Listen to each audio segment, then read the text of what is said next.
नमस्कार दोस्तों। GK by Ajay Kulhari channel पर आपका हार्दिक स्वागत है। आज हम मध्यकालीन भारतीय इतिहास में दिल्ली सल्तनत काल और मुगल काल का अध्ययन करेंगे। दिल्ली सल्तनत काल में प्रथम वंश है गुलाम वंश। गुलाम वंश की स्थापना 1206 ईस्वी में कुतुबुद्दीन ऐबक के द्वारा की गई थी। कुतुबुद्दीन ऐबक गोरी का गुलाम था। कुतुबुद्दीन ऐबक ने अपना राज्याभिषेक 24 जून 1206 ईस्वी को किया था। कुतुबुद्दीन ऐबक ने अपनी राजधानी लाहौर को बनाया था। कुतुबुद्दीन ऐबक ने कुतुब मीनार की नींव रखी थी। कुतुबुद्दीन ऐबक के समय कुतुब मीनार की पहली मंजिल बन सकी। इल्तुतमिश ने इसे 225 फीट ऊंची 4 मंजिल की बना दिया। फिरोज तुगलक के समय बिजली गिरने के कारण कुतुब मीनार की चौथी मंजिल नष्ट हो गई, जिसके कारण फिरोज ने इसमें 2 छोटी मंजिलें बनवा दी, जिससे इसमें 5 मंजिलें हो गई और इसकी ऊंचाई 9 फीट बढ़कर 225 से 234 फीट हो गई थी। दिल्ली का कुवल उल इस्लाम मस्जिद और अजमेर का 2.5 दिन का झोपड़ा नामक मस्जिद का निर्माण कुतुबुद्दीन ऐबक के द्वारा करवाया गया। कुतुबुद्दीन ऐबक को लाख बख्श या लाखों का दान देने वाला भी कहा जाता है। प्राचीन नालंदा विश्वविद्यालय को ध्वंस करने वाला ऐबक का सहायक सेनापति बख्तियार खिलजी था। ऐबक की मृत्यु 1210 ईस्वी में चौगान खेलते समय घोड़े से गिरने से हो गई थी और कुतुबुद्दीन ऐबक को लाहौर में दफनाया गया। ऐबक का उत्तराधिकारी आराम शाह था, जिसने सिर्फ 8 महीनों तक शासन किया था। आराम शाह की हत्या करके इल्तुतमिश 1211 ईस्वी में दिल्ली की गद्दी पर बैठा। इल्तुतमिश तुर्किस्तान का इलबारी तुर्क था, जो ऐबक का गुलाम और दामाद था। ऐबक की मृत्यु के समय इल्तुतमिश बदायूं का गवर्नर था। इल्तुतमिश लाहौर से राजधानी को स्थानांतरित करके दिल्ली लाया। कहने का अर्थ यह है, इल्तुतमिश ने अपनी राजधानी परिवर्तित की और लाहौर से दिल्ली लेकर आया। इल्तुतमिश ने होज ए सुल्तानी का निर्माण देहली ए कुनहा के निकट करवाया था। इल्तुतमिश द्वारा किए गए कार्य। इल्तुतमिश ने कुतुब मीनार की निर्माण पूर्ण करवाया। यानी कुतुब मीनार का निर्माण है वह किसने प्रारंभ किया था? कुतुबुद्दीन ऐबक ने। और इसे पूरा किसने करवाया था? इल्तुतमिश ने। इल्तुतमिश ने सबसे पहले शुद्ध अरबी सिक्के जारी किए।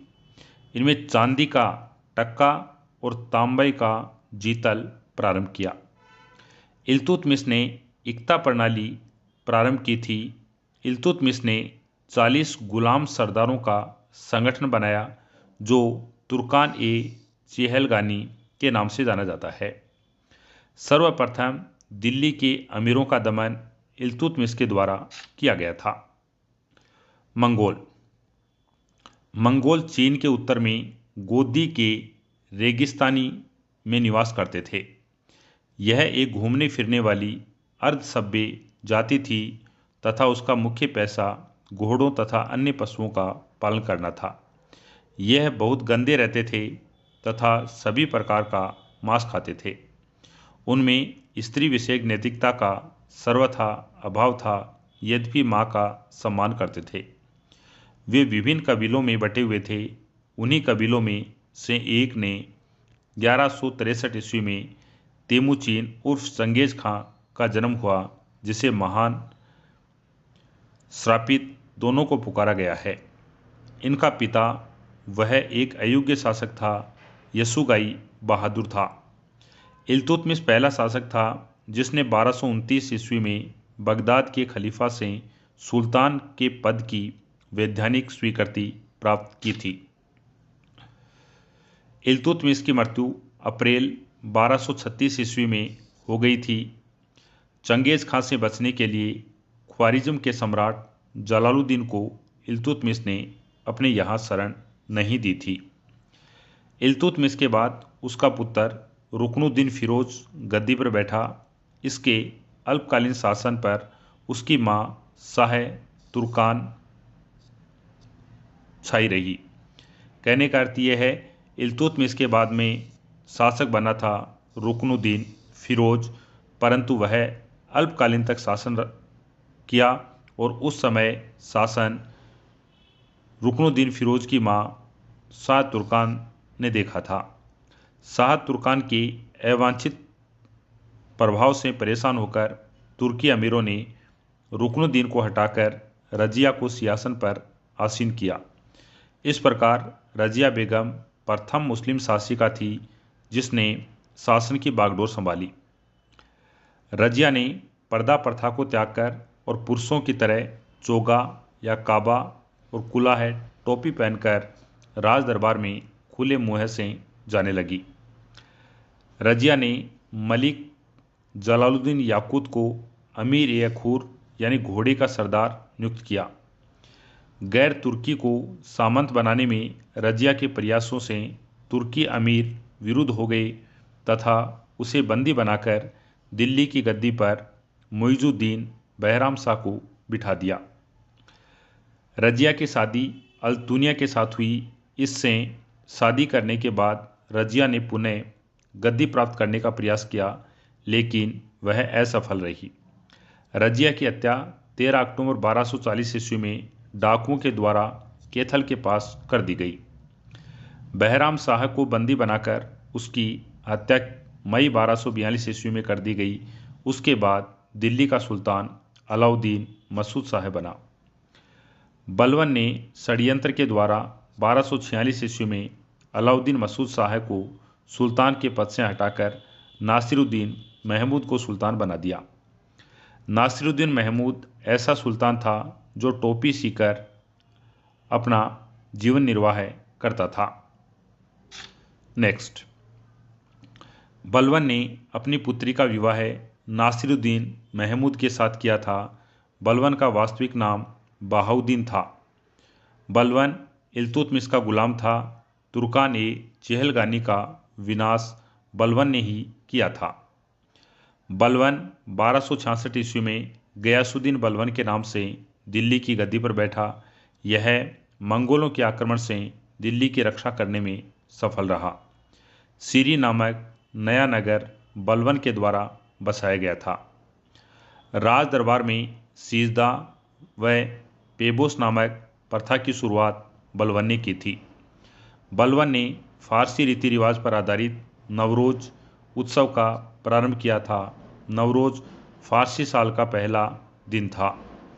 अपने विरोधियों के प्रति बलवन ने कठोर लोहा एवं रक्त की नीति का पालन किया।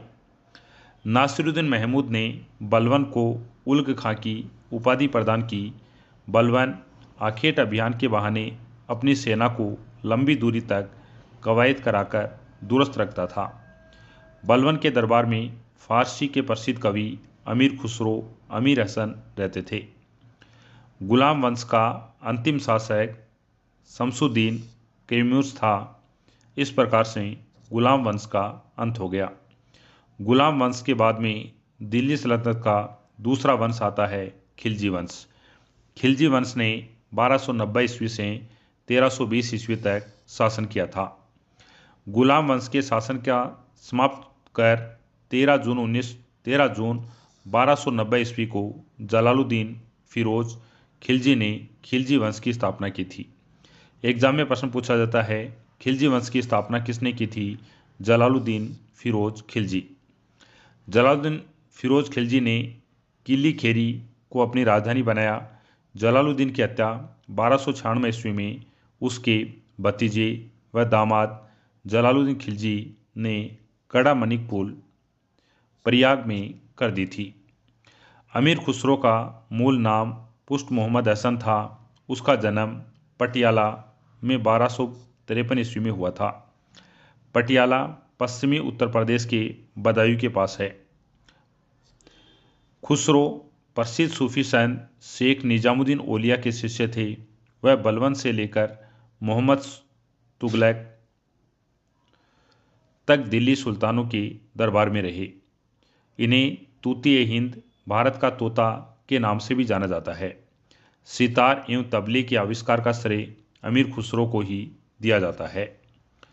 22 अक्टूबर 1296 में अलाउद्दीन खिलजी दिल्ली का सुल्तान बना।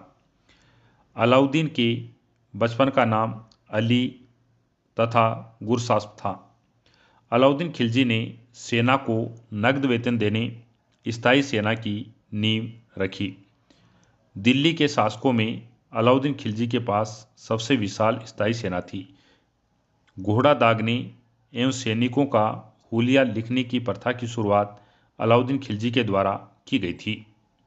अलाउद्दीन खिलजी ने भू राजस्व की दर को बढ़ाकर 1/2 भाग कर दिया। अलाउद्दीन खिलजी ने खुम्स यानी लूट के धन का सुल्तान का हिस्सा 1/4 भाग से बढ़ाकर 3/4 भाग कर दिया। खुम्स या खम्स क्या होता था? लूट का धन होता था। अलाउद्दीन खिलजी ने व्यापारियों में बेईमानी रोकने के लिए कम तोलने वाले व्यक्ति के शरीर से मांस काट लेने के आदेश दिया था। इसने अपने शासनकाल में मूल्य नियंत्रण प्रणाली को दृढ़ता प्रदान की थी या दृढ़ता से लागू किया था। दक्षिणी भारत की विजय के लिए अलाउद्दीन ने मलिक काफूर को भेजा था। बाजार नियंत्रण के लिए अलाउद्दीन खिलजी द्वारा बनाई जाने वाली नवीन पदानुक्रम दीवान ए रियासत, यह व्यापारियों पर नियंत्रण रखता था। दीवान ए रियासत बाजार नियंत्रण की पूरी व्यवस्था का संचालन करता था। सहना ए मंडी, प्रत्येक बाजार में बाजार का अधीक्षक होता था। बरीद या वरीद बाजार के अंदर घूमकर बाजार का निरीक्षण करता था। मुनियान व गुप्तचर सूचना प्राप्त करता था। नेक्स्ट, जमेत खाना मस्जिद, अलाई दरवाज़ा, सीरी का किला, हजार खंबा महल का निर्माण अलाउद्दीन खिलजी के द्वारा करवाया गया था। अलाई दरवाजे को इस्लामी वास्तुकला का रतन कहा जाता है। देवी अधिकारों के सिद्धांतों को अलाउद्दीन खिलजी ने चलाया था। सिकंदर सानी की उपाधि से स्वयं को अलाउद्दीन खिलजी ने विभूषित किया था। अलाउद्दीन ने मलिक याकूत को दीवान रियासत नियुक्त किया। अलाउद्दीन खिलजी द्वारा नियुक्त परवाना नवीस नामक अधिकारी वस्तुओं की परमिट जारी करता था। सैनाई मंडी, यहाँ खाद्यान्नों को बिक्री हेतु लाया जाता था। सराय ए अदल, यहाँ वस्त्र, शक्कर, जड़ी बूटी, मेवा, दीपक का तेल एवं अन्य निर्मित वस्तुओं को बिकने के लिए लाया जाता था। अलाउद्दीन खिलजी की आर्थिक नीति की व्यापक जानकारी जियाउद्दीन बरनी की कृति तारीख़-ए-फ़िरोज़शाही से मिलती है। तारीख़-ए-फ़िरोज़शाही पुस्तक की रचना जियाउद्दीन बरनी के द्वारा की गई थी। खज़ाइन फुतवह अमीर खुसरो रिहेला इन बतूता फुतवह सलातीन इसामी की कृति है। खज़ाइन फुतवह किसकी रचना है? अमीर खुसरो। रेहेला किसका है? Ibn Battuta. फुतवह सलातीन किसकी रचना है? इसामी। मूल्य नियंत्रण को सफल बनाने में मुअत्तसिब एवं नाजीर की महत्वपूर्ण भूमिका होती थी। नाजीर नाप तोल अधिकारी होता था। राजस्व सुधारों के अंतर्गत अलाउद्दीन ने सर्वप्रथम मिल्क इनाम वफ़ के अंतर्गत दी गई भूमि को वापस लेकर उसे खालसा भूमि में बदल दिया। अलाउद्दीन खिलजी के द्वारा लगाए जाने वाले नवीन कर यानी 2 नए कर अलाउद्दीन खिलजी के द्वारा लगाए गए थे। चराई कर दुधारू पशुओं पर लगाया जाता था। गड्डी कर घरों एवं झोंपड़ियों पर लगाया जाता था। यह 2 कर अलाउद्दीन खिलजी द्वारा लगाए गए नए कर हैं। अलाउद्दीन खिलजी के शासनकाल में 1297 से 1306 ईस्वी तक मंगोलों ने 6 बार आक्रमण किया था। मंगोलों का प्रथम आक्रमण 1297 ईस्वी में कादर खान के नेतृत्व में, दूसरा आक्रमण 1298 में सल्दी के नेतृत्व में, तीसरा आक्रमण 1299 में कुतलुक ख्वाजा के नेतृत्व में चौथा आक्रमण 1303 ईस्वी में, तारगी के नेतृत्व में पांचवा आक्रमण 1305 ईस्वी में, अली बेग और तारताक के नेतृत्व में छठा आक्रमण 1306 ईस्वी में, कब एवं इकबालमंद के नेतृत्व में हुआ था। अलाउद्दीन खिलजी की मृत्यु 5 जनवरी 1316 ईस्वी में हो गई थी। कुतुबुद्दीन मुबारक खिलजी 1316 ईस्वी को दिल्ली के सिंहासन पर बैठा। इसे नग्न स्त्री पुरुष की संगत पसंद थी। मुबारक खिलजी कभी कभी राज दरबार में स्त्रियों के वस्त्र पहनकर आ जाता था। बरनी के अनुसार मुबारक कभी कभी नग्न होकर दरबारियों के बीच बैठा करता था। मुबारक खां ने खलीफा की उपाधि धारण की। मुबारक ने वजीर खुसरो खां ने 15 अप्रैल 1320 में इसकी हत्या कर दी और स्वयं दिल्ली के सिंहासन पर बैठा। खुसरो खां ने पैगंबर के सेनापति की उपाधि धारण की थी। तुगलक वंश ने 1320 से 1398 ईस्वी तक शासन किया था। 5 सितंबर 1320 ईस्वी को खुसरो खां को पराजित करके गाजी मलिक या तुगलक गाजी गयासुद्दीन तुगलक के नाम से 8 सितंबर 1320 ईस्वी को दिल्ली के सिंहासन पर बैठा। गयासुद्दीन ने अलाउद्दीन के समय में लिए गए अमीरों की भूमि को पुनः लौटा दिया। यानी गयासुद्दीन तुगलक है, उसने अलाउद्दीन के समय जो अमीरों से भूमि ली गई थी उस भूमि को पुनः लौटा दिया। मोहम्मद बिन तुगलक द्वारा क्रियान्वित क्रमशः 4 योजनाएं। दोआब क्षेत्र में करवर्दी 1326-27 ईस्वी में दोआब 2 नदियों के मध्य का क्षेत्र दोआब कहलाता है। राजधानी परिवर्तन 1326 ईस्वी में, सांकेतिक मुद्रा का प्रचलन 1329 ईस्वी में, खुरासान एवं कराचिल अभियान, यह मोहम्मद बिन तुगलक की योजना है। मोहम्मद बिन तुगलक ने सिंचाई के लिए कुएं, नहरों का निर्माण करवाया। संभवतः नहरों का निर्माण कराने वाला पहला शासक गयासुद्दीन प्रथम शासक था। गयासुद्दीन तुगलक ने दिल्ली के समीप प्रथम पहाड़ियों पर तुगलकाबाद नाम का एक नया नगर स्थापित किया था। रोमन शैली में निर्मित इस नगर में एक दुर्ग का निर्माण भी करवाया गया। इस दुर्ग को 56 कोट के नाम से जाना जाता है। गयासुद्दीन तुगलक की मृत्यु 1325 ईस्वी में बंगाल के अभियान से लौटते समय जूना खां द्वारा निर्मित लकड़ी के महल में दबकर हो गई थी। गयासुद्दीन के बाद उल्ग खां या जूना खां मोहम्मद बिन तुगलक के नाम से 1325 ईस्वी में दिल्ली के सिंहासन पर बैठा। मध्यकालीन सभी सुल्तानों में मोहम्मद बिन तुगलक सर्वाधिक शिक्षित, विद्वान, योग्य शासक था। मोहम्मद बिन तुगलक को अपनी सनक भरी योजनाओं, क्रूर कृत्यों, दूसरे के सुख दुख के प्रति अपेक्षा भाव रखने के कारण सौपनशील, पागल, रक्त पिपासु कहा गया है। मोहम्मद बिन तुगलक ने कृषि के विकास के लिए अमीर ए कोही नामक एक नवीन विभाग की स्थापना की थी। मोहम्मद बिन तुगलक ने अपनी राजधानी दिल्ली से देवगिरी में स्थानांतरित की और जिसका नाम दौलताबाद रखा। मोहम्मद बिन तुगलक अपने प्रत्येक मलिक के सम्मान में 2 पोशाक दिया करता था, एक जाड़े में, दूसरी गर्मी में। कहा जाता है कि डाक प्रबंधों में मोहम्मद बिन तुगलक के लिए ताजे फल खुरासान से और पीने का जल गंगा जल मंगवाया जाता था। सांकेतिक मुद्रा के अंतर्गत मोहम्मद बिन तुगलक कोसा यानी फरिश्ता के अनुसार, तोबा, बरनी के अनुसार धातुओं के सिक्के चलाए थे, जिनका मूल्य चांदी की रुपये टका के बराबर होता था। एडवर्ड थॉमस ने मोहम्मद बिन तुगलक को प्रिंस ऑफ मनियर्स की संज्ञा दी है। अफ्रीकी यानी मोरक्को यात्री इब्ने बतूता लगभग 1333 ईस्वी में भारत आया था। सुल्तान ने इसे दिल्ली का काजी नियुक्त किया।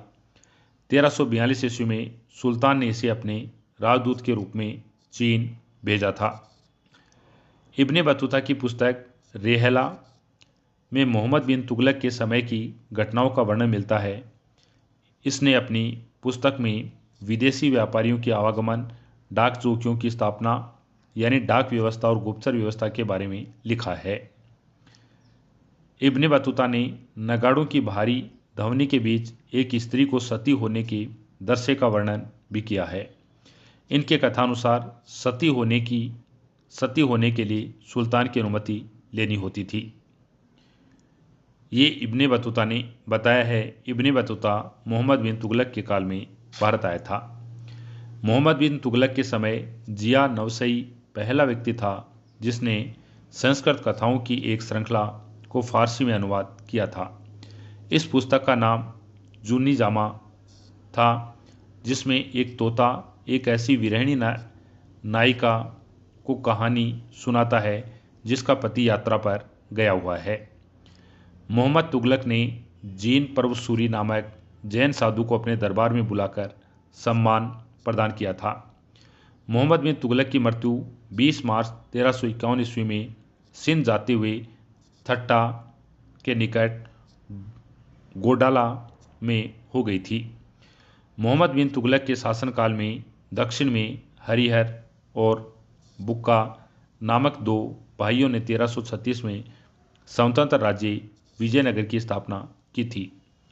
महाराष्ट्र में अलाउद्दीन बहमन शाह ने 1347 में स्वतंत्र बहमनी राज्य की स्थापना की। मोहम्मद बिन तुगलक की मृत्यु पर इतिहासकार बदायूनी लिखता है कि अंततः लोगों को उससे मुक्ति मिल गई और उसे लोगों से। मोहम्मद बिन तुगलक शेख अलाउद्दीन का शिष्य था। वह सल्तनत का पहला शासक था जो अजमेर में शेख मोइनुद्दीन चिश्ती के दरगाह और बहराइच में सालार मसूद गाजी के मकबरे पर गया था।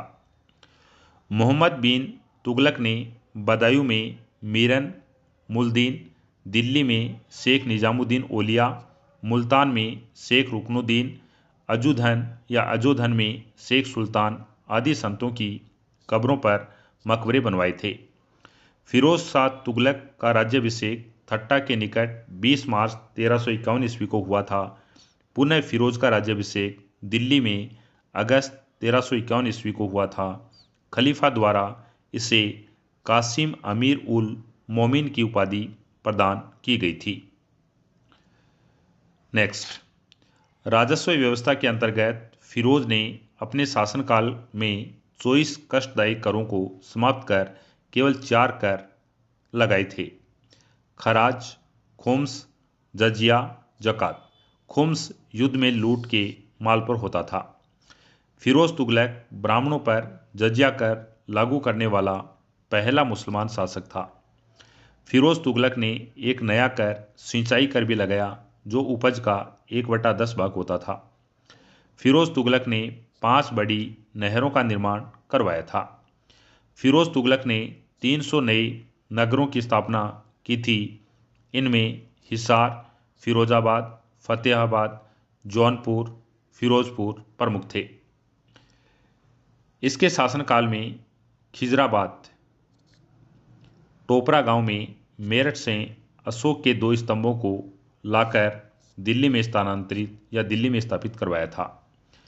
सुल्तान फिरोज तुगलक ने अनाथ मुस्लिम महिलाओं, विधवाओं, लड़कियों की सहायता के लिए एक नया विभाग खोला था जिसका नाम था दीवान-ए-खैरात।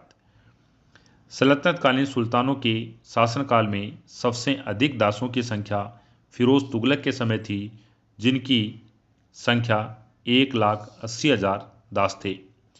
दासों की देखभाल के लिए फिरोज तुगलक ने एक नए विभाग की स्थापना की जिसका नाम है दीवान-ए-बंदगान। इसने सैन्य पदों को वंशानुगत बना दिया। इसने अपनी आत्मकथा फुतवात-ए फिरोजशाही की रचना की थी। इसने जियाउद्दीन बरनी और शमसे सिराज अफीफ को अपना संरक्षण प्रदान किया था। ज्वालामुखी मंदिर के पुस्तकालय से लूटे गए 1300 ग्रंथों में से कुछ को फारसी में विद्वान जलालुद्दीन द्वारा दलाते फिरोजशाही नाम से अनुवाद करवाया गया।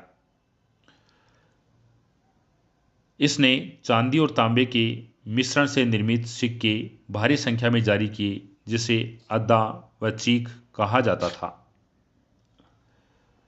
फिरोज तुगलक की मृत्यु सितंबर 1388 ईस्वी में हो गई। फिरोज काल में निर्मित खान ए जहां तेलंगानी के मकबरे को जेरूसलम में निर्मित उमर की मस्जिद के नाम से जाना जाता है। सुल्तान फिरोज तुगलक ने दिल्ली में कोटला फिरोज शाह दुर्ग का निर्माण करवाया था। तुगलक वंश का अंतिम शासक नासिरुद्दीन महमूद तुगलक था। इसका शासनकाल दिल्ली से इसका शासन है वह दिल्ली से पालम तक ही रह गया था। तैमूर लंग ने सुल्तान नासिरुद्दीन महमूद तुगलक के समय 1398 ईस्वी में दिल्ली पर आक्रमण किया था। नासिरुद्दीन के समय मलिक की उपाधि धारण कर एक हिजड़ा पलिक सरवर ने जौनपुर में एक स्वतंत्र राज्य की स्थापना की थी। इसके बाद में नया वंश है सैयद वंश। सैयद वंश ने 1414 ईस्वी से 1451 ईस्वी तक शासन किया था। सैयद वंश का संस्थापक खिजर खां था। खिजर खां ने सुल्तान की उपाधि न धारण करके रैयत आला की उपाधि धारण की थी। खिजर खां तैमूर लंग का सेनापति था। भारत से लौटते समय तैमूर लंग ने खिजर खां को मुल्तान, लाहौर, दीपालपुर का शासक नियुक्त किया था। खिजर खां नियमित रूप से तैमूर के पुत्र शाहरुख को कर भेजता था। खिजर खां की मृत्यु 20 मई 1421 ईस्वी को हो गई थी। खिजर खां के पुत्र मुबारक खां ने शाह की उपाधि धारण की थी। याह्या बिन अहमद सरहिंदी को मुबारक शाह का संरक्षण प्राप्त था। इसकी पुस्तक तारीख मुबारक शाही में सैयद वंश के विषय में जानकारी मिलती है। यमुना के किनारे मुबारकबाद की स्थापना मुबारक शाह के द्वारा की गई थी। सैयद वंश के अंतिम शासक सुल्तान अलाउद्दीन आलम शाह थे। सैयद वंश का शासन करीब 37 वर्षों तक रहा था। सैयद वंश के बाद में लोधी वंश आया। लोधी वंश ने 1451 ईस्वी से 1526 ईस्वी तक शासन किया था। लोधी वंश की स्थापना बहलोल लोधी के द्वारा की गई। यह 19 अप्रैल 1451 को बहलोल शाह गाजी की उपाधि से दिल्ली के सिंहासन पर बैठा। दिल्ली पर प्रथम अफगान राज्य की स्थापना का श्रेय बहलोल लोधी को दिया जाता है। बहलोल लोधी ने बहलोल सिक्के का प्रचलन किया था। वह अपने सरदारों को मकसद ए अली कहकर पुकारता था। बहलोल लोधी अपने सरदारों के खड़े रहने पर स्वयं भी खड़ा रहता था। बहलोल लोधी का पुत्र निजाम खां 17 जुलाई 1489 ईस्वी में सुल्तान सिकंदर शाह की उपाधि से दिल्ली का शासक बना। 1504 ईस्वी में सिकंदर लोधी ने आगरा शहर की स्थापना की थी। भूमि के मापन के प्रमाणिक पैमाने हेतु गज सिकंदरी का प्रचलन सिकंदर लोधी के द्वारा किया गया था। गुलरुखी शीर्षक से फारसी कविताएं लिखने वाला सुल्तान सिकंदर लोधी ही था। सिकंदर लोधी ने आगरा को अपनी नई राजधानी बनाया। इसके आदेश पर संस्कृत में एक आयुर्वेद ग्रंथ फारसी में फरंगे सिकंदरी के नाम से अनुवादित हुआ। इसने नगरकोट में ज्वालामुखी मंदिर की मूर्ति को तोड़कर उसके टुकड़ों को मांस तौलने के लिए प्रयोग किया था। इसने मुसलमानों को ताजिया निकालने, मुसलमान स्त्रियों को पीरों तथा संतों की मजार पर जाने पर प्रतिबंध लगा लिया था। गले की बीमारी के कारण सिकंदर लोधी की मृत्यु 21 नवंबर 1517 ईस्वी को हो गई थी। इसी दिन उसका पुत्र इब्राहिम शाह की उपाधि से आगरा के सिंहासन पर बैठा। संभवतया दिल्ली के सुल्तानों में सिकंदर लोधी प्रथम सुल्तान था जो हिंदुओं के त्यौहार मुख्यतया होली में भाग लेता था। दिल्ली की मोट मस्जिद सिकंदर लोधी के प्रधानमंत्री वजीर मियाँ ने 1505 ईस्वी में बनवाई थी। 21 अप्रैल 1526 ईस्वी को पानीपत के प्रथम युद्ध में इब्राहिम लोदी बाबर से हार गया और इस युद्ध में वह मारा गया। बाबर को भारत पर आक्रमण करने के लिए निमंत्रण पंजाब के शासक दौलत खां लोदी और इब्राहिम लोदी के चाचा आलम खां है के द्वारा भेजा गया था। अब अध्ययन करते हैं सल्तनतकालीन शासन व्यवस्था। केंद्रीय प्रशासन का मुखिया सुल्तान होता था। बलबन एवं अलाउद्दीन के समय अमीर प्रभावहीन हो गए थे। अमीरों का महत्व सर्वोत्कर्ष पर था लोदी वंश के शासनकाल में। सल्तनत काल में मंत्री परिषद को मजलिस ए खलवत कहा गया है। मजलिस ए खास में मजलिस ए खलवत की बैठक होती थी। बार ए खास, इसमें सुल्तान सभी दरबारियों, खानों, अमीरों, मालिकों या मलिकों व अन्य रईसों को बुलाता था। बार ए आजम, सुल्तान राजकीय कार्यों का अधिकांश भाग यहाँ पूरा करता था। दिल्ली सल्तनत काल में मंत्री और उनसे संबंधित विभाग, वजीर प्रधानमंत्री को कहा जाता था। ये राजस्व विभाग का प्रमुख होता था। मुशर्रफ ए मुमालिक महालेखाकार होता था। यह प्रांतों एवं अन्य विभागों से प्राप्त आय और व्यय का लेखा जोखा रखता था। मजूमदार उधार दिए गए धन का हिसाब किताब रखता था।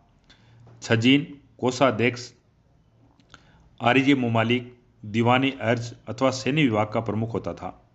सदर उस सुदूर धर्म विभाग एवं दान विभाग का प्रमुख होता था। काजी उल कुजात सुल्तान के बाद न्याय का सर्वोच्च अधिकारी होता था। वरीद ए मुमालिक ये गुप्तचर विभाग का प्रमुख अधिकारी होता था। वकील ए दर सुल्तान की व्यक्तिगत सेवाओं की देखभाल करता था। दीवान ए खैरात दान विभाग और दीवान ए चंदगान दास विभाग का प्रमुख होता था। दीवान ए इस्तिहाक पेंशन विभाग का प्रमुख होता था। विभाग और उसको बनाने वाला शासक। दीवान ए मुस्तखराज वित्त विभाग था। इसका निर्माण अलाउद्दीन खिलजी ने किया था। दीवान ए कोही ये कृषि विभाग होता था। कृषि विभाग इसकी स्थापना मोहम्मद बिन तुगलक ने की थी। दीवान ए अर्ज सैन्य विभाग था। स्थापना बलबन के द्वारा की गई। दीवान ए बंदगान की स्थापना फिरोज शाह तुगलक। दीवान ए खैरात फिरोज शाह तुगलक। दीवान ए इस्तिहाक फिरोज शाह तुगलक ने निर्माण किया था। सल्तनत काल में दीवान रियासत धार्मिक मामलों, पवित्र स्थानों तथा योग्य विद्वानों और धर्मरायण लोगों को वजीफा देता था। इसका अध्यक्ष प्रमुख सदर होता था, जो साधारणतया प्रधान काजी होता था। यह न्याय विभाग का अध्यक्ष होता था। दीवान इंसा नामक विभाग राज्य के पत्राचार से संबंध रखता था। साम्राज्य के विभिन्न भागों में चल रहे गतिविधियों की पूर्ण जानकारी के लिए दूतों की नियुक्ति की जाती थी। ये दूत वरीद कहलाते थे। शासक के सबसे ज़्यादा विश्वास पात्र लोग ही मुख्य वरीद के पद पर नियुक्त किए जाते थे। नेक्स्ट, छोग निर्माण विभाग की स्थापना फिरोज तुगलक ने की थी। यह विभाग नहरों तथा सार्वजनिक भवनों का निर्माण करने वाला विभाग होता था। सल्तनत काल अनेक प्रांतों में बटा हुआ था, जिसे इक्ता या सूबा कहा जाता था। यहाँ का शासक नायक वली या मुफ्ती होता था। इक्ताओं को सिक्कों यानी जिलों में विभाजित किया गया था, जहाँ का प्रमुख अधिकारी सिकदार होता था, जो एक सैनिक अधिकारी होता था। राजस्व कर प्रणाली उर्स मुसलमानों से लिया जाने वाला भूमि कर था। खराज गैर मुसलमानों से लिया जाने वाला भूमि कर था। जक़ात मुसलमानों पर धार्मिक कर था, जो संपत्ति का 40% होता था। जो संपत्ति का 40% नहीं 40वां भाग होता था। जजिया कर गैर मुसलमानों पर धार्मिक कर था।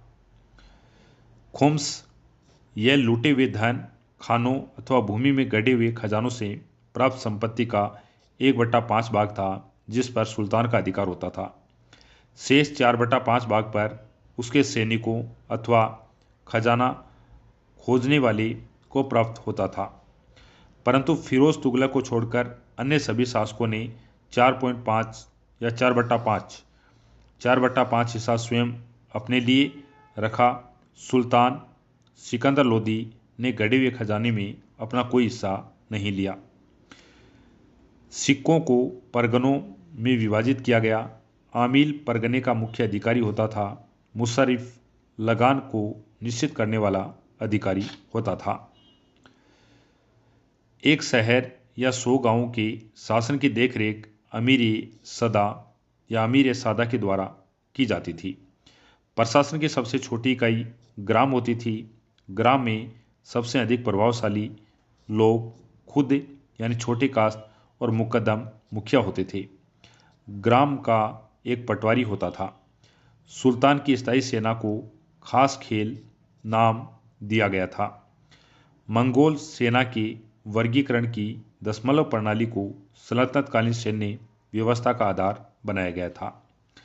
10 अश्वारोही पर एक सरे खेल, 10 सरे खेल पर एक सिपाही सालार, 10 सिपाही सालार पर एक अमीर, 10 अमीर पर एक मलिक और 10 मलिक पर एक खान होता था।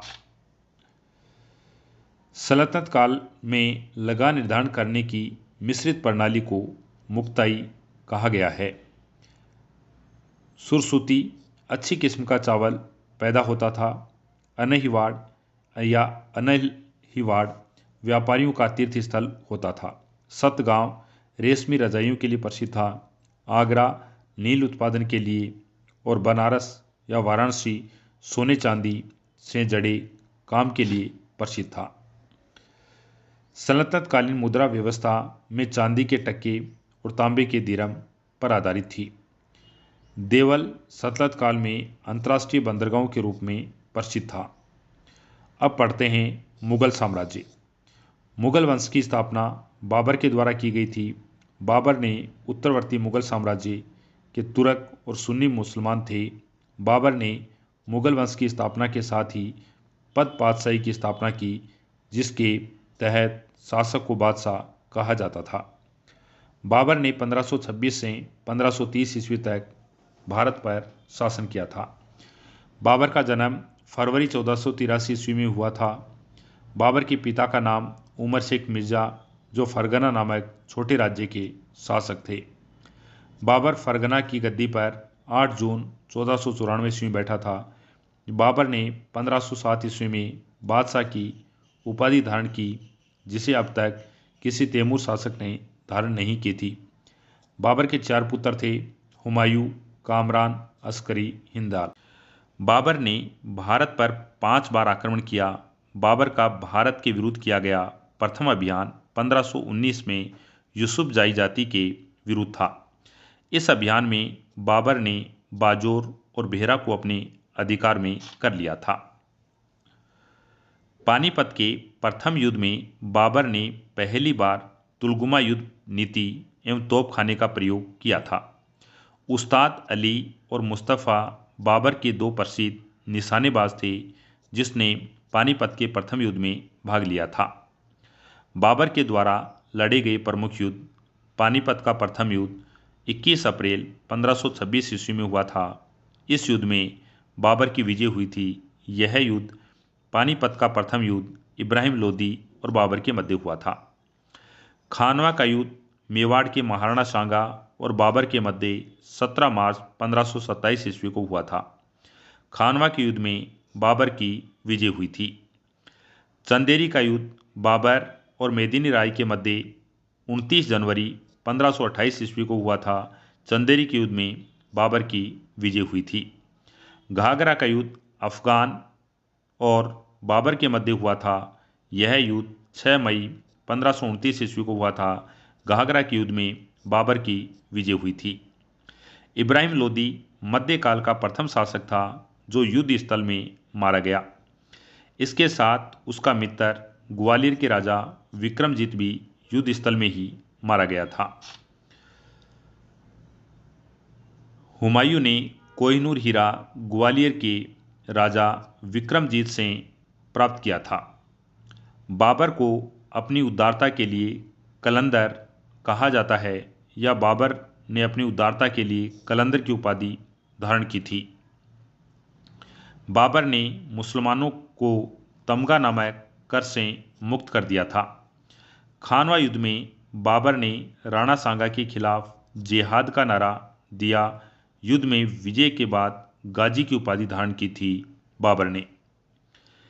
30 जनवरी 1528 ईस्वी को जहर दे देने के कारण राणा सांगा की मृत्यु हो गई थी। बाबर ने बंगाल के शासक नुसरत शाह के साथ 6 मई 1529 को एक दूसरे की संप्रभुता का सम्मान करने का वादा करते हुए एक संधि की, जिसके अनुसार नुसरत शाह ने अफगान विद्रोहियों को शरण न देने का वचन दिया। करीब 48 वर्ष की आयु में 26 दिसंबर 1530 ईस्वी को आगरा में बाबर की मृत्यु हो गई। प्रारंभ में बाबर के शव को आगरा के आराम बाग में दफनाया गया। बाद में काबुल में उनके द्वारा चुने गए स्थान पर दफनाया गया था। बाबर की मातृभाषा तुर्की थी, लेकिन वह अरबी और फारसी का भी अच्छा ज्ञाता था। बाबर ने अपनी आत्मकथा बाबरनामा तुर्की में लिखी थी, जिसका अनुवाद बाद में फारसी भाषा में अब्दुल रहीम खान खाना के द्वारा किया गया। बाबर ने अपनी आत्मकथा में बाबर ने औपचारिक बागों की योजना तथा उनके बनाने में अपनी रुचि का वर्णन किया है।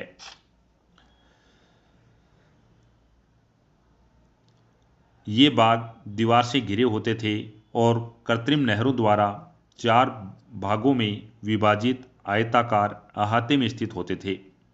4 समान हिस्सों में बटे होने के कारण ये 4 बाग कहलाते थे। 4 बाग बनाने की परंपरा की शुरुआत अकबर के समय हुई थी। बाबर को मुइयान नामक पद्य शैली का जन्मदाता माना जाता है। बाबर प्रसिद्ध नक्शबंदी सूफी ख्वाजा उबैदुल्ला अहरा के अनुयायी थे और बाबर का उत्तराधिकारी हुमायूं था। हुमायूं ने 1530 से 1556 ईस्वी तक शासन किया था। नसीरुद्दीन हुमायूं 29 दिसंबर 1530 को आगरा में 23 वर्ष की अवस्था में सिंहासन पर बैठा। गद्दी पर बैठने से पहले हुमायूं बदख्शां का सूबेदार था। अपने पिता के निर्देश के अनुसार हुमायूं ने अपने राज्य का बंटवारा अपने भाइयों में कर दिया। हुमायूं ने कामरान को काबुल और कंधार, मिर्जा अस्करी को संभल, मिर्जा हिंदाल को अलवर मेवाड़ की जागीरें दी। अपने चचेरे भाई सुलेमान मिर्जा को हुमायूं ने बदख्शां का प्रदेश दिया था। 1533 ईस्वी में हुमायूं ने दीनपना नामक एक नए नगर की स्थापना की थी। चौसा का युद्ध 25 जून 1539 को शेर खां और हुमायूं के बीच हुआ था। इस युद्ध में शेर खां विजयी हुआ। इसी युद्ध के बाद शेर खां ने शेरशाह सूरी की पदवी धारण की थी। बिलग्राम या कन्नौज युद्ध 17 मई 1540 ईस्वी में शेर खां और हुमायूं के बीच हुआ था। इस युद्ध में भी हुमायूं पराजित हुआ। शेर खां ने आसानी से आगरा एवं दिल्ली पर कब्जा कर लिया। बिलग्राम के बाद हुमायूं सिंध चला गया, जहां उसने 15 वर्षों तक घुमक्कड़ जैसा निर्वासित जीवन व्यतीत किया था। निर्वासन के समय हुमायूं ने हिंदयाल के आध्यात्मिक गुरु फारसवासी सिया मीर बाबा दोस्त उर्फ मीर अली अकबर जामी की पुत्री हमीदा बानो बेगम से 29 अगस्त 1541 को निकाह कर लिया। कालांतर में हमीदा से ही अकबर जैसे महान सम्राट का जन्म हुआ था। 1555 ईस्वी में हुमायूं ने पंजाब के सूरी शासक सिकंदर को पराजित कर पुनः दिल्ली की गद्दी पर बैठा। हुमायूं द्वारा लड़े गए 4 प्रमुख युद्ध हैं: देवरा 1531, चौसा 1539, बिलग्राम 1540, सरहिंद का युद्ध 1555 ईस्वी में लड़ा था। 1 जनवरी 1556 को दीन पनाह भवन में स्थित पुस्तकालय की सीढ़ियों से गिरने के कारण हुमायूं की मृत्यु हो गई। हुमायूं के बारे में इतिहासकार लेनपुल ने कहा है कि हुमायूं गिरते पड़ते इस जीवन से मुक्त हो गया, ठीक उसी तरह जिस तरह तमाम जिंदगी में वह गिरते पड़ते चलता रहा था। हुमायूं नामा की रचना गुलबदन बेगम के द्वारा की गई है। हुमायूं ज्योतिष में विश्वास करता था। इसलिए उसने सप्ताह के 7 दिन 7 रंग के कपड़े पहनने का नियम बना रखा था। शेरशाह सूरी। हुमायूं के शासनकाल के मध्य शासन आता है शेरशाह सूरी का। शेरशाह सूरी ने 1540 से 1545 ईस्वी तक शासन किया। सूर साम्राज्य का संस्थापक अफगान वंशीय शेरशाह सूरी था। डॉक्टर KR कानूनगो के अनुसार हरियाणा प्रांत के नारनौल स्थान पर इब्राहिम के पुत्र हसन के घर पर 1486 ईस्वी में शेरशाह का जन्म हुआ। परमात्मा शरण का विचार है कि शेरशाह सूरी का जन्म 1472 ईस्वी में हुआ था। शेरशाह सूरी का बचपन का नाम फरीद था और यह सूर वंश से संबंधित था। शेरशाह सूरी के पिता हसन खां जौनपुर राज्य के अंतर्गत सासाराम के जागीरदार थे। फरीद ने एक शेर को तलवार के एक ही वार से मार दिया था। उसकी इस बहादुरी से प्रसन्न होकर बिहार के अफगान शासक सुल्तान मोहम्मद बहार खां लोहानी ने शेर खां की उपाधि प्रदान की थी। शेरशाह बिलग्राम युद्ध के बाद दिल्ली का शासक बना या दिल्ली की गद्दी प्राप्त हुई। शेरशाह की मृत्यु कालिंजर के किले को जीतने के क्रम में 22 मई 1545 ईस्वी में हो गई थी और मृत्यु के समय वह उक्का नामक शस्त्र चला रहा था। कालिंजर का शासक कीरत सिंह था। हिंद तथा ईरानी वास्तुकला के समन्वय का प्रथम उदाहरण शेरशाह का मकबरा है, जिसे सासाराम में झील के बीच ऊंचे टीले पर निर्मित किया गया। रोहतासगढ़ का किला कुहना दिल्ली में नामक मस्जिद का निर्माण शेरशाह सूरी के द्वारा करवाया गया था।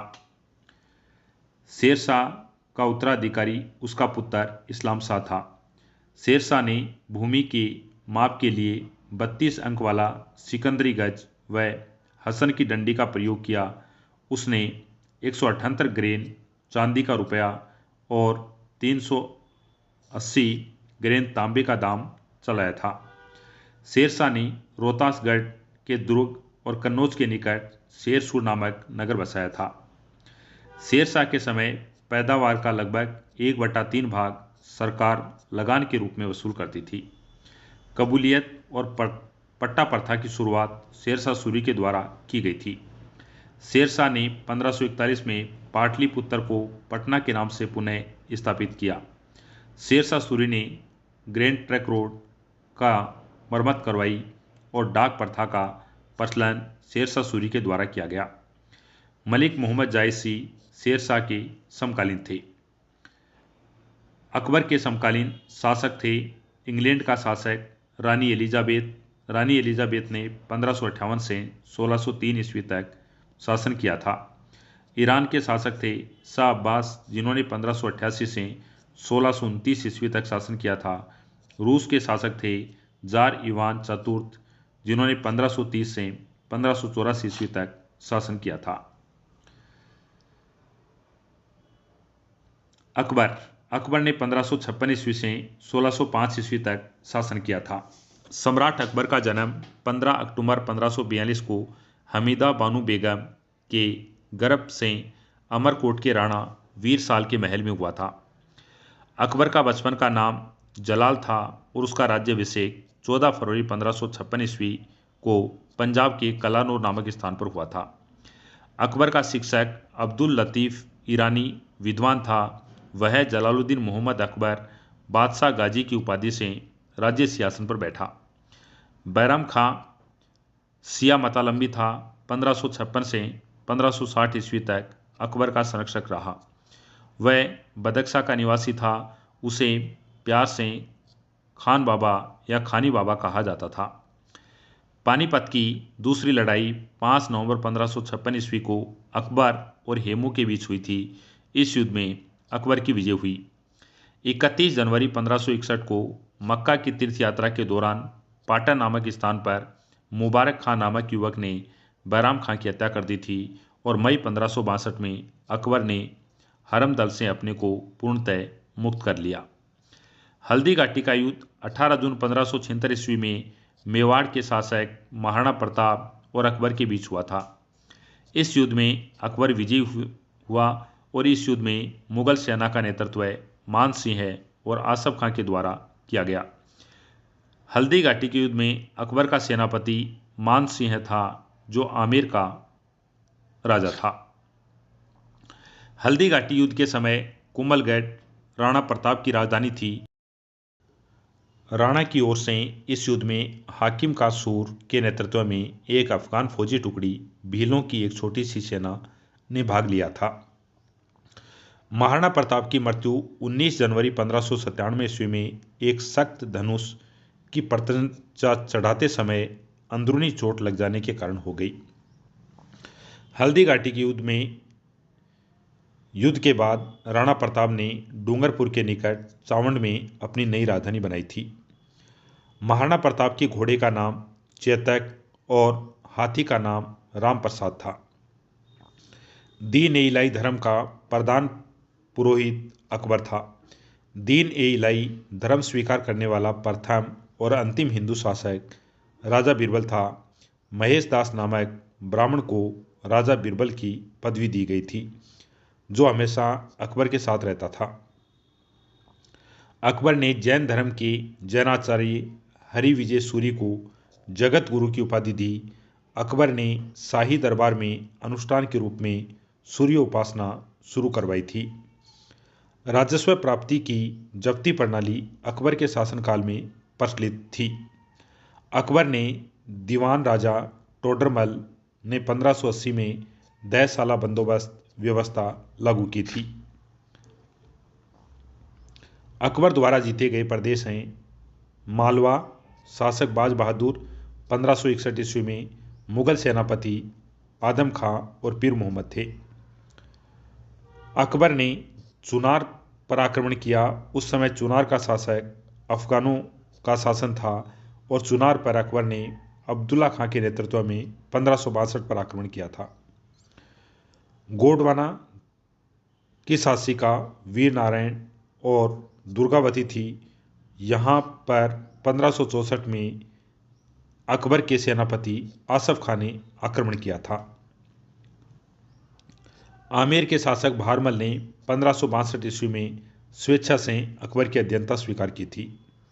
मेड़ता के शासक जयमल ने 1562 में अकबर के सेनापति सरफुद्दीन की सेना के सामने अधीनता स्वीकार कर ली थी। मेवाड़ का शासक उदय सिंह और राणा प्रताप था। 1568 में स्वयं अकबर ने और 1576 में अपने सेनापति मान सिंह और आसफ खां के नेतृत्व में मेवाड़ पर आक्रमण किया था। रणथंबोर के शासक सुरजनहाड़ा पर अकबर के सेनापति भगवान दास ने 1569 में शासन किया था। उस समय सेना के साथ अकबर भी था। कालिंजर का शासक रामचंद्र था, जिस पर अकबर के सेनापति मजनू खां काकशाह ने 1569 ईस्वी में आक्रमण किया था। मारवाड़ के रावचंद्र सेन ने 1570 ईस्वी में अकबर की स्वेच्छा से अधीनता स्वीकार की। जैसलमेर के शासक रावल हरि राय ने 1570 ईस्वी में स्वेच्छा से अकबर की अधीनता स्वीकार की थी। बीकानेर के शासक कल्याणमल ने 1570 ईस्वी में अकबर की स्वेच्छा से अधीनता स्वीकार की। गुजरात के मुजफ्फर खां ने 1570 ईस्वी में सम्राट अकबर की अधीनता स्वीकार की। बिहार और बंगाल का शासक दाऊद खां था। अकबर ने अपने सेनापति मुनीम खां और खान खाना को 1574 से 1576 पर बिहार और बंगाल पर आक्रमण करने भेजा और उन्होंने दाऊद खां को पराजित किया। काबुल का शासक अमीर खां मिर्जा था। 1581 ईस्वी में मान सिंह और अकबर ने सेना लेकर काबुल पर आक्रमण किया था। कश्मीर का शासक यूसुफ आकुत खां था, जिस पर 1586 ईस्वी में भगवान दास और कासिम खां के नेतृत्व में अकबर की सेना ने आक्रमण किया था। उड़ीसा का शासक निसार खां था, जिस पर 1592 ईस्वी में अकबर के सेनापति मान सिंह ने आक्रमण किया था। सिंध का शासक जानी बेग था, जिस पर अकबर ने 1593 ईस्वी में अब्दुल रहीम खान खाना के नेतृत्व में सेना भेजी थी। बलूचिस्तान का शासक पन्नी अफगान था, जिस पर अकबर ने मीर मासूम के नेतृत्व में 1595 ईस्वी में सेना भेजी थी। कंधार का शासक मुजफ्फर हुसैन था, जिस पर 1595 ईस्वी में शाह बेग के नेतृत्व में अकबर ने सेना भेजी थी। अकबर का खानदेश का अभियान। अकबर ने खानदेश पर अली खां पर आक्रमण के लिए 1591 में सेना भेजी, परंतु अली खां ने स्वेच्छा से अधीनता स्वीकार कर ली। दौलत खां या दौलताबाद की शासिका थी चांद बीबी, और चांद बीबी पर अकबर ने 1599 ईस्वी में मुराद अब्दुल रहीम खान खाना अबुल फजल और अकबर ने स्वयं के नेतृत्व में आक्रमण किया और 1599 ईस्वी में अधीनता स्वीकार की। अहमदनगर की शासिका थी चांद बीबी, जिसने 1600 ईस्वी में अकबर की अधीनता स्वीकार की। असीरगढ़ अकबर की अंतिम विजय थी। असीरगढ़ का शासक मीरन बहादुर था। 1601 ईस्वी में अकबर ने असीरगढ़ पर आक्रमण किया और विजय प्राप्त की। अकबर के दरबार में प्रसिद्ध संगीत शास्त्री या संगीतकार तानसेन रहता था। गुजरात विजय के दौरान अकबर ने सर्वप्रथम पुर्तगालियों से मिला और यहीं पर सर्वप्रथम समुद्र को देखा था। गुजरात अभियान की इतिहासकार स्मिथ ने संसार के इतिहास का सर्वाधिक द्रुतगामी आक्रमण कहा है। यानी अकबर के गुजरात अभियान को इतिहासकार स्मिथ ने संसार के इतिहास का सर्वाधिक द्रुतगामी आक्रमण बताया है। अकबर के द्वारा किए गए महत्वपूर्ण कार्य। दास प्रथा का अंत 1562 ईस्वी। अकबर का हरमदल से मुक्ति 1562 ईस्वी। तीर्थ कर समाप्त 1563 ईस्वी। जजिया कर की समाप्ति 1564 ईस्वी। फतेहपुर सीकरी की स्थापना और राजधानी आगरा से फतेहपुर सीकरी स्थानांतरण 1571 ईस्वी। इबादत खाने की स्थापना 1575 ईस्वी। इबादत खाने में सभी धर्मों के लोगों की प्रवेश की अनुमति 1578 ईस्वी। मजहर की घोषणा 1579 ईस्वी। दीन ए इलाही की स्थापना 1582 ईस्वी। इलाही संवत की शुरुआत 1583 ईस्वी में की थी। लाहौर राजधानी स्थानांतरित की थी 1585 ईस्वी में अकबर महान ने। अकबर के दरबार का प्रसिद्ध चित्रकार है अब्दुल समद। दसवंत बसावन अकबर के दरबार में निवास करते थे। अकबर के शासनकाल के प्रमुख गायक हैं तानसेन, बाज बहादुर, बाबा रामदास और बेजू बावरा। अकबर की शासन प्रणाली की प्रमुख विशेषता है मनसबदारी प्रथा। अकबर के समकालीन प्रसिद्ध सूफी संत शेख सलीम चिश्ती थे। अकबर की मृत्यु 16 अक्टूबर 1605 को आगरा के निकट सिकंदरा में हुई थी और यहाँ पर उसको दफनाया गया है। स्थापत्य कला के क्षेत्र में अकबर की महत्वपूर्ण कृतियाँ हैं दिल्ली में हुमायूं का मकबरा, आगरा का किला, फतेहपुर सीकरी में शाही महल, दीवाने खास, पंचमहल, बुलंद दरवाज़ा, जोधाबाई का महल, इबादत खाना, इलाहाबाद का किला, लाहौर का किला। यह अकबर की स्थापत्य कला की प्रमुख कृतियाँ हैं। अकबर के दरबार को सुशोभित करने वाले 9 रत्न थे अबुल फजल, फेजी, तानसेन, बीरबल, टोडरमल, राजा मान सिंह, अब्दुल रहीम खान खाना, फ़कीर अजुद्दीन, मुल्ला दो प्याजा। ये 9 रत्न निवास करते थे। अबुल फजल का बड़ा भाई फेजी अकबर के दरबार में राजकीय या राजकोष के पद पर आसीन था। अबुल फजल ने अकबरनामा ग्रंथ की रचना की। वह दीन ए इलाही धर्म का मुख्य पुरोहित भी था। संगीत सम्राट तानसेन का जन्म 1506 ईस्वी में ग्वालियर में एक ब्राह्मण परिवार में हुआ था। तानसेन का असली नाम रामतनु पांडे था और इसकी प्रमुख कृतियाँ हैं मियाँ की टोडी, मियाँ का मलहार, मियाँ का सारंग, दरबारी कानाहार आदि रचनाएं तानसेन की रचनाएं हैं। कंठाभरण वाणी विलास की उपाधि अकबर ने तानसेन को दी थी। तानसेन अकबर के दरबार में आने से पूर्व रीवा के राजा रामचंद्र के राजाश्रय में था। अकबर के काल में स्वामी हरिदास भी एक महान संगीतज्ञ थे। ये वृंदावन में रहकर भगवान की उपासना करते थे। एक मत के अनुसार हरिदास तानसेन के गुरु थे, जबकि कुछ विद्वान हरिदास और तानसेन दोनों को मान सिंह तोमर का शिष्य बतलाते हैं। यह भी प्रचलित है कि हरिदास का गाना सुनने के लिए अकबर को इनकी कुटिया में जाना पड़ा था, क्योंकि अकबर के दरबार में जाने से इन्होंने मना कर दिया था। इनका कहना था कि वे केवल भगवान के लिए ही गाते हैं, दरबार से उनका कोई सरोकार नहीं है।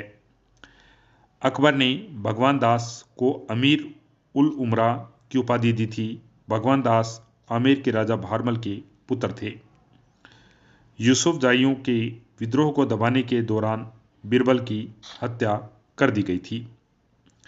1602 ईस्वी में सलीम के निर्देशन पर दक्षिण से आगरा की ओर आ रहे अबुल फजल को रास्ते में वीर सिंह बुंदेला नामक सरदार ने हत्या कर दी थी। सलीम जहांगीर का बचपन का नाम सलीम था। मुगल सम्राट अकबर ने अनुवाद विभाग की स्थापना की। नकीम खां, अब्दुल कादिर बदायूनी, शेख सुल्तान ने रामायण व महाभारत का फारसी में अनुवाद किया और महाभारत का नाम रजबनामा रखा। रजबनामा का अर्थ होता है युद्धों की पुस्तक।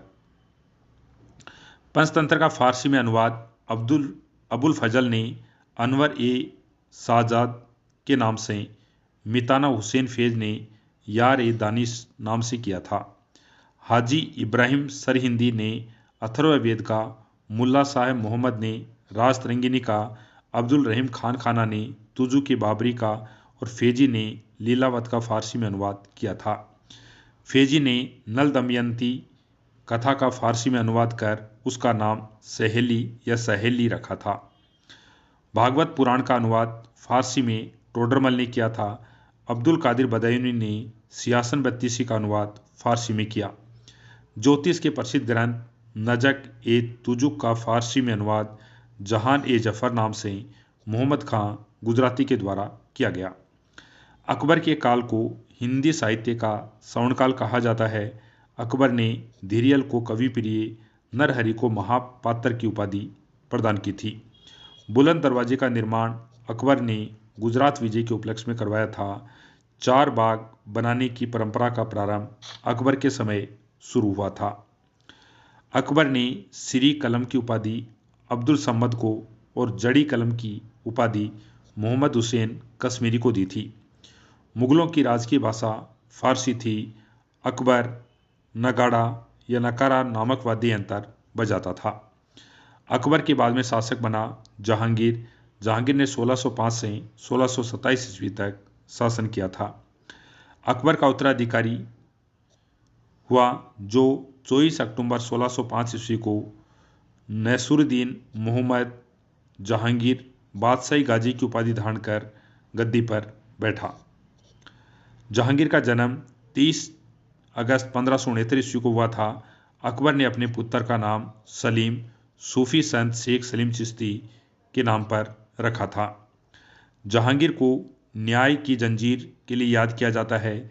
यह जंजीर सोने की बनी थी जो आगरा के किले के शाहबुर्ज से यमुना तट पर स्थित पत्थर के खंभे में लगवाई गई थी। जहांगीर द्वारा शुरू की गई तुजु के जहांगीरी नामक आत्मकथा को पूरा करने का श्रेय मोतमिद खां को जाता है। जहांगीर के सबसे बड़े पुत्र खुसरो ने 1606 ईस्वी में पिता के विरुद्ध विद्रोह कर दिया था। खुसरो और जहांगीर की सेना के बीच में युद्ध जालंधर के निकट भरावल नामक मैदान में हुआ था। खुसरो को पकड़कर कैद में डाल दिया गया। खुसरो की सहायता देने के कारण जहांगीर ने सिखों के 5वें गुरु अर्जुन देव को फांसी दिलवा दी और खुसरो गुरु को गोदवाल में मिला था। अहमदनगर के वजीर मलिक अंबर के विरुद्ध सफलता से खुश होकर जहांगीर ने खुरम को शाहजहां की उपाधि प्रदान की थी। 1622 ईस्वी में कंधार मुगलों के हाथ से निकल गया। शाह अब्बास ने इस पर अधिकार कर लिया। नूरजहां ईरानी निवासी मिर्जा गयास बेग की पुत्री। नूरजहां का वास्तविक नाम मेहरुन्निसा था। 1594 में नूरजहां का विवाह अली कुली बेग से संपन्न हुआ। जहांगीर ने एक शेर मारने के कारण अली कुली खां को शेर अफगान की उपाधि प्रदान की थी। 1607 ईस्वी में शेर अफगान की मृत्यु के बाद मेहरुन्निसा अकबर की विधवा सलीमा बेगम की सेवा में नियुक्त हुई। सर्वप्रथम जहांगीर ने नवरोज त्योहार के अवसर पर मेहरुन्निसा को देखा और उसके सौंदर्य पर मुग्ध होकर जहांगीर ने मई 1611 में उससे विवाह कर लिया। विवाह के पश्चात जहांगीर ने उसे नूर महल नूरजहां की उपाधि प्रदान की। नूरजहां के सम्मान में जहांगीर ने सोने चांदी के सिक्के जारी किए। जहांगीर ने गियास बेग को शाही दीवान बनवाया और इमाद उद दौला की उपाधि दी। जहांगीर के शासनकाल में ईरानियों को उच्च पद प्रदान किए गए। लाडली बेगम शेर अफगान मेहरुन्निसा की पुत्री थी, जिसकी शादी जहांगीर के पुत्र शहरयार के साथ की गई थी। नूरजहां की मां असमत बेगम ने गुलाब से इत्र निकालने की विधि खोजी थी। महावत खां ने झेलम नदी के तट पर 1626 ईस्वी में जहांगीर, नूरजहां एवं उसके भाई आसफ खां को बंदी बना लिया था। जहांगीर के 5 पुत्र थे: खुसरो, परवेज, खुर्रम, शहरयार, जहांदार। 28 अक्टूबर 1627 को भीमवार नामक स्थान पर जहांगीर की मृत्यु हो गई और उसे शाहदरा, लाहौर में रावी नदी के तट किनारे पर दफनाया गया।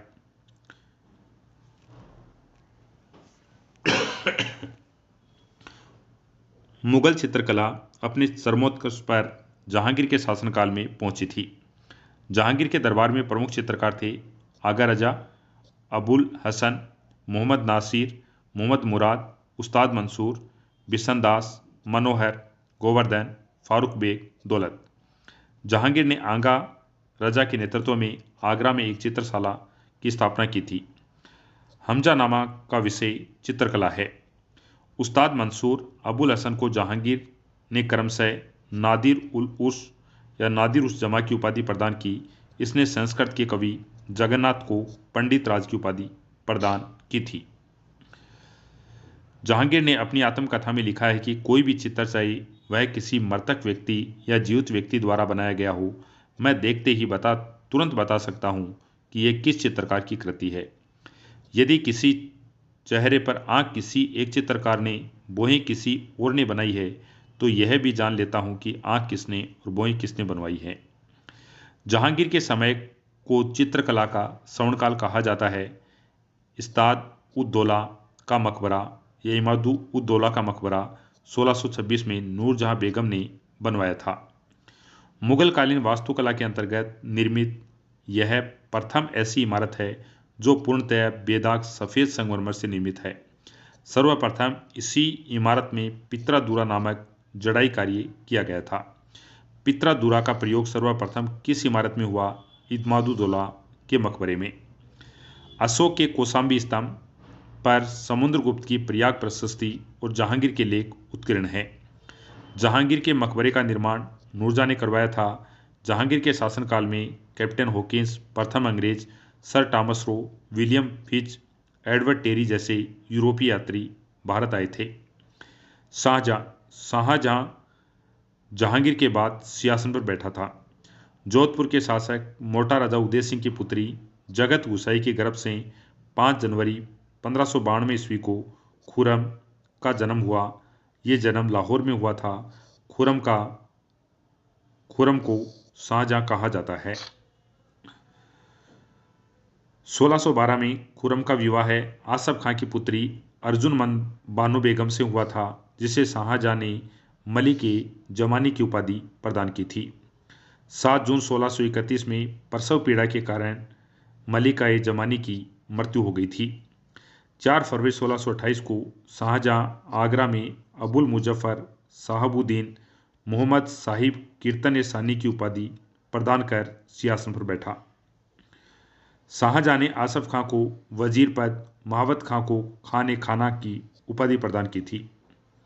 शाहजहां ने नूरजहां को 2 लाख रुपए प्रतिवर्ष की पेंशन देकर लाहौर जाने दिया, जहां 1645 में उसकी मृत्यु हो गई थी। अपनी बेगम मुमताज महल की याद में शाहजहां ने ताजमहल का निर्माण आगरा में उसकी कब्र के ऊपर करवाया।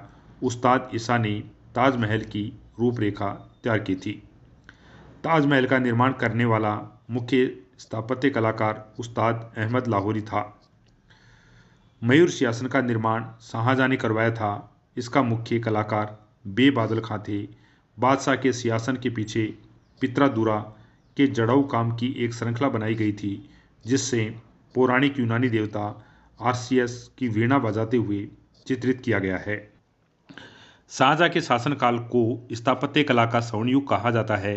शाहजहां द्वारा बनाई गई प्रमुख इमारतें दिल्ली का लाल किला, दीवान आम, दीवान खास, दिल्ली का जामा मस्जिद, आगरा की मोती मस्जिद, ताजमहल, लाहौर का किला स्थित शीश महल आदि का निर्माण शाहजहां के द्वारा करवाया गया था। हुमायूं के मकबरे को ताजमहल का पूर्ववर्ती माना जाता है। शाहजहां ने 1632 में अहमदनगर को मुगल साम्राज्य में मिला लिया। शाहजहां ने 1638 में अपनी राजधानी को आगरा से दिल्ली लाने के लिए यमुना नदी के दाएं तट पर शाहजहानाबाद की नींव डाली। आगरे के जामा मस्जिद का निर्माण शाहजहां की पुत्री जहां आरा ने करवाया था। शाहजहां के दरबार के प्रमुख चित्रकार मोहम्मद फकीर मीर हासिम थे। शाहजहां के दरबार में वंशीधर मिश्र, हरिनारायण मिश्र नामक दो संस्कृत के कवि थे। शाहजहां ने संगीतज्ञ लाल खां को गुण समंदर की उपाधि एवं संगीत जगन्नाथ को हिंदी का कवि भी था, जो महाकवि राय की उपाधि से सम्मानित किया गया। कहने का अर्थ यह है, संगीतज्ञ लाल खां को गुण समुद्र की उपाधि दी गई और संगीतज्ञ जगन्नाथ को महाकवि राय की उपाधि दी गई। शाहजहां के पुत्रों में दारा सिकोह सर्वाधिक विद्वान था। इसने भगवत गीता, योग वशिष्ठ, उपनिषद, रामायण का अनुवाद फारसी में करवाया था। इसने सरे सिकंदर नाम से उपनिषदों का अनुवाद करवाया। दारा सिकोह कादरी सिलसिले के मुल्ला शाह बदख्शी का शिष्य था। शाहजहां ने दिल्ली में एक कॉलेज का निर्माण और दारुल सफा नामक कॉलेज की मरम्मत करवाई थी। सितंबर 1657 ईस्वी में शाहजहां के गंभीर रूप से बीमार पड़ने पर और मृत्यु की अफवाह फैलने के कारण उसके पुत्रों के बीच उत्तराधिकारी युद्ध प्रारंभ हुआ। उस समय शुजा बंगाल, मुराद गुजरात, औरंगजेब दक्कन का सूबेदार था। 15 अप्रैल 1658 में दारा और औरंगजेब के बीच धर्मत का युद्ध हुआ। इस युद्ध में दारा की पराजय हुई। सामूहिक का युद्ध 29 मई 1658 को दारा और औरंगजेब के बीच हुआ। इस युद्ध में दारा की हार हुई। उत्तराधिकारी का अंतिम युद्ध देवराई या दोराई का युद्ध था, जो मार्च 1659 ईस्वी में हुआ था। इस युद्ध में दारा के पराजित होने पर इस्लाम धर्म की अवहेलना करने के अपराध में 30 अगस्त 1659 को हत्या कर दी गई। दारा सिकोह ने अपना निर्वासित जीवन अलवर राजस्थान के कांकरवाड़ी किले में बिताया था। कांकरवाड़ी किले का निर्माण जय सिंह द्वितीय के द्वारा किया गया। शाह बुलंद इकबाल के रूप में दारा सिकोह जाना जाता है। 8 जून 1658 को औरंगजेब ने शाहजहां को बंदी बना लिया और आगरा के किले में कैदी के रूप में 8वें वर्ष 22 जनवरी 1666 को 74 वर्ष की अवस्था में शाहजहां की मृत्यु हो गई। औरंगजेब 1658 से 1707 ईस्वी तक शासन किया। औरंगजेब का जन्म 24 अक्टूबर 1618 ईस्वी को गुजरात के दाहोद या दोहाद नामक स्थान पर हुआ था। औरंगजेब के बचपन का अधिकांश समय नूरजहां के पास बीता। 18 मई 1637 को फारस के राजघराने की दिलरास बानो बेगम के साथ औरंगजेब का निकाह कर दिया गया। आगरा पर कब्जा कर जल्दबाजी में औरंगजेब ने अपना राज्याभिषेक अबुल मुजफ्फर मोइनुद्दीन मुजफ्फर औरंगजेब बहादुर आलमगीर की उपाधि से 31 जुलाई 1658 को करवाया। देवराई के युद्ध में सफल होने के बाद 15 मई 1659 को औरंगजेब ने दिल्ली में प्रवेश किया और शाहजहां के शानदार महल में 5 जून 1659 को दूसरी बार राज्याभिषेक करवाया। औरंगजेब के गुरु का नाम मीर मोहम्मद हकीम था। औरंगजेब सुन्नी धर्म को मानता था और उसे जिंदा पीर कहा जाता था। जयसिंह व शिवाजी के बीच पुरंदर की संधि 22 जून 1665 ईस्वी को संपन्न हुई थी। मई 1666 को आगरा के किले के दीवान आम में औरंगजेब के समक्ष शिवाजी उपस्थित हुए। यहाँ शिवाजी को कैद कर जयपुर भवन में रखा गया। जयपुर भवन आगरा में है। इस्लाम नहीं स्वीकार करने के कारण सिखों के 9वें गुरु तेग बहादुर की हत्या औरंगजेब ने 1675 में दिल्ली में करवा दी थी। औरंगजेब ने 1679 ईस्वी में जजिया कर को पुनः लागू किया। औरंगजेब ने बीबी का मकबरा का निर्माण 1679 ईस्वी में महाराष्ट्र के औरंगाबाद में करवाया था। 1685 में बीजापुर, 1687 में गोलकुंडा को औरंगजेब ने मुगल साम्राज्य में मिला लिया। मदना व अकना नामक दो ब्राह्मणों का संबंध गोलकुंडा के शासक अबुल हसन से था। औरंगजेब के समय हुए जाट विद्रोह का नेतृत्व गोकुला या गोकुल और राजा राम ने किया था। 1670 में तिलपत की लड़ाई में जाट परास्त हुए। गोकुल को मौत के घाट उतार दिया गया। इसके बावजूद जाटों ने 1685 ईस्वी में राजा राम के नेतृत्व में पुनः विद्रोह किया। इन जाटों के सिकंदरा में स्थित अकबर के मकबरे को लूटा। इन जाटों ने सिकंदरा में जो अकबर का मकबरा है उसको लूटा। भरतपुर राजवंश की नींव औरंगजेब के शासनकाल में जाट नेता और राजा राम के भतीजे चूड़ामन या चूड़ामन के द्वारा डाली गई। औरंगजेब के समय हिंदू मनसबदारों की संख्या लगभग 337 थी, जो अन्य मुगल सम्राटों की तुलना में अधिक थी। औरंगजेब सर्वाधिक हिंदू अधिकारियों की नियुक्ति करने वाला मुगल सम्राट था। औरंगजेब के पुत्र अकबर ने दुर्गादास के बहकावे में आकर अपने पिता के खिलाफ विद्रोह कर दिया था। औरंगजेब ने कुरान को अपने शासन का आधार बनाया।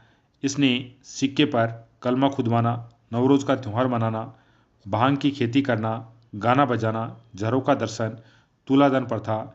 इस प्रथा में सम्राट को उसके जन्मदिन पर सोने चांदी व अन्य वस्तुओं के तोलने की प्रथा थी। यह अकबर के ज़माने में प्रारंभ हुई थी, आदि पर प्रतिबंध लगा दिया था। औरंगजेब ने दरबार में संगीत पर पाबंदी लगा दी और सरकारी संगीतज्ञों को अवकाश दे दिया। भारतीय शास्त्रीय संगीत पर फारसी में सबसे अधिक पुस्तकें औरंगजेब के शासनकाल में लिखी गई थी और औरंगजेब स्वयं वीणा बजाने में दक्ष था। औरंगजेब ने 1665 ईस्वी में हिंदू मंदिरों को तोड़ने का आदेश दिया। इसके शासनकाल में तोड़े गए मंदिरों में सोमनाथ का मंदिर, बनारस का विश्वनाथ मंदिर, वीर सिंह देव द्वारा निर्मित जहांगीर के काल में मथुरा निर्मित केशव राय मंदिर थे। औरंगजेब की मृत्यु 20 फरवरी 1707 ईस्वी को हुई थी। इसे खुलदाबाद, जो कि अब रोजा कहलाता है, में दफनाया गया। औरंगजेब के समय सूबों की संख्या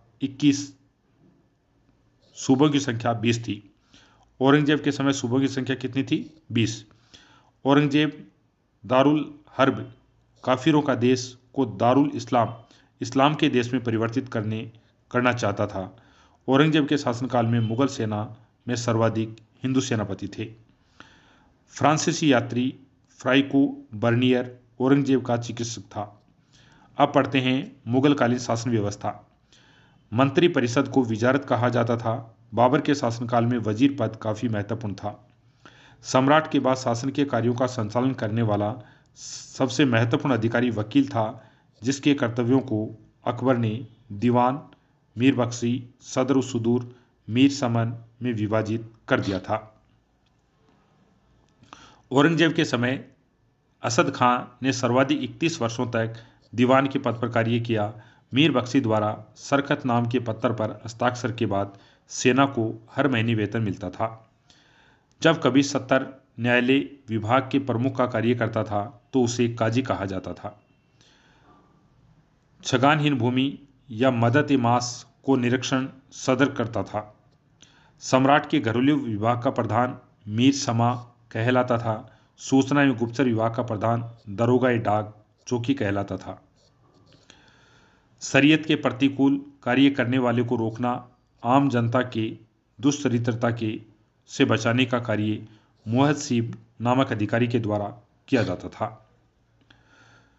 प्रशासन की दृष्टि से मुगल साम्राज्य का बंटवारा सूबों को सरकार में, सरकार को परगनों या महाल में और महाल को जिला या दस्तूर में और दस्तूर ग्राम में बटे हुए थे। प्रशासन की सबसे छोटी इकाई ग्राम थी, जिसे मावदा या दीह कहा जाता था। मावदा के अंतर्गत छोटी छोटी बस्तियों को नागला कहा जाता था। मुगल काल के प्रमुख अधिकारी पद और कार्य: सूबेदार प्रांतों में शांति स्थापित करना और प्रांतों का कार्यकारिणी का प्रधान होता था।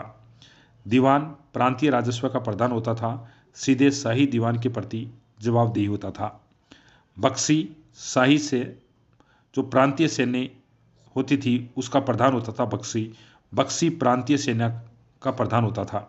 फौजदार जिले का प्रधान फौजी या अधिकारी होता था। आमिल या अमल गुजार जिले का प्रमुख राजस्व अधिकारी आमिल कहलाता था। कोतवाल नगर प्रधान होता था। सिकदार परगने का प्रमुख अधिकारी। आमिल ग्राम के कृषकों के प्रत्येक संबंध बनाना और लगान निर्धारण करना आमिल का प्रमुख कार्य होता था।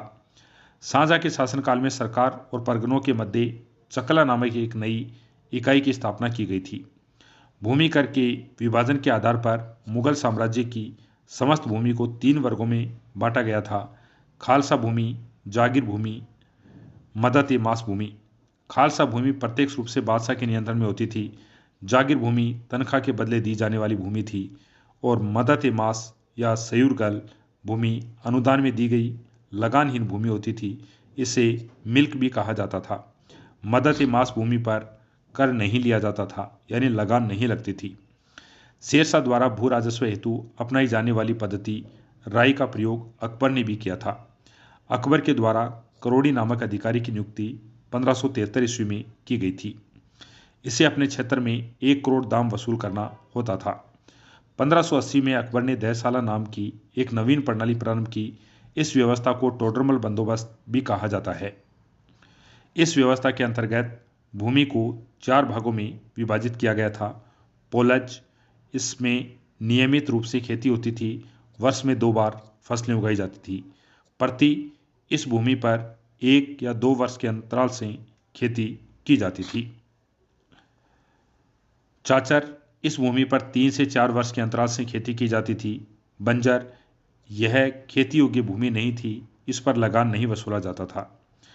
1570-71 में टोडरमल ने खालसा भूमि पर भू राजस्व की नवीन प्रणाली जब्ती प्रारंभ की। इसमें कर निर्धारण की 2 श्रेणियां थी। एक को तखसीस और दूसरे को तहसील कहते थे। औरंगजेब ने अपने शासनकाल में नस्क प्रणाली को अपनाया था। भू राजस्व की राशि को उपज का आधा भाग दिया जाता था। मुगल काल में कृषक 3 वर्गों में विभाजित था। खुद कास्त, ये किसान उसी गांव की भूमि पर खेती करते थे जहां के वे निवासी थे। पाई कास्त, ये दूसरे गांव जाकर कृषि कार्य करते थे। मुजारिन, खुद कास्त कृषकों से भूमि किराए पर लेकर कृषि कार्य करते थे। मुगल काल में रुपए की सर्वाधिक ढलाई औरंगजेब के समय हुई थी। आना सिक्के का प्रचलन शाहजहां ने करवाया था। जहांगीर ने अपने समय के सिक्कों पर अपनी आकृति बनवाई, साथ ही उस पर अपना व नूरजहां का नाम अंकित करवाया। मुगलकालीन लगान वसूली की प्रमुख व्यवस्थाएं: गल्ला बख्शी, इसमें फसल का कुछ भाग सरकार द्वारा ले लिया जाता था।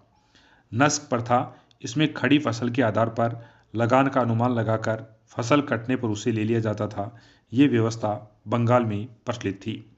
जब्ती, इसमें बोई गई फसल के आधार पर लगान निश्चित किया जाता था, जो नगद में लिया जाता था। सबसे बड़ा सिक्का संसब सोने का सिक्का था। स्वर्ण का सबसे प्रचलित सिक्का इलाही सिक्का था। मुगलकालीन अर्थव्यवस्था का आधार चांदी का रुपया था। दैनिक लेन देन के लिए लोबे के दाम का प्रयोग होता था। 1 रुपये में 40 दाम होते थे। मुगल सेना 4 भागों में बटी हुई थी: पैदल सेना, घुड़सवार सेना, तोपखाना, हाथी सेना। मुगलकालीन सैन्य व्यवस्था पूर्णतः मनसबदारी प्रथा पर आधारित थी। इसे अकबर ने प्रारंभ किया था। 100 से 500 तक मनसब प्राप्त करने वाला मनसबदार, 500 से 2500 तक मनसब प्राप्त करने वाला उमरा, 2500 से ऊपर मनसबदार प्राप्त करने वाला अमीर आजम कहलाता था। जात से व्यक्ति के वेतन और प्रतिष्ठा का ज्ञान होता था। सवार पद से घुड़सवार दस्तों की संख्या का ज्ञान होता था। अकबर के शासनकाल में 29 ऐसे मनसबदार थे जो 500 जात के पदवी कहे जाते थे।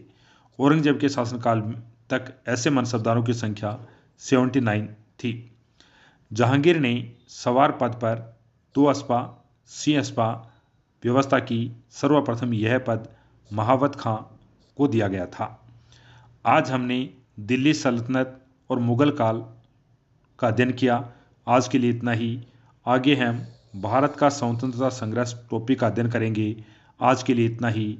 नेक्स्ट वीडियो में नेक्स्ट टॉपिक के साथ मिलते हैं। देखने के लिए आपका धन्यवाद।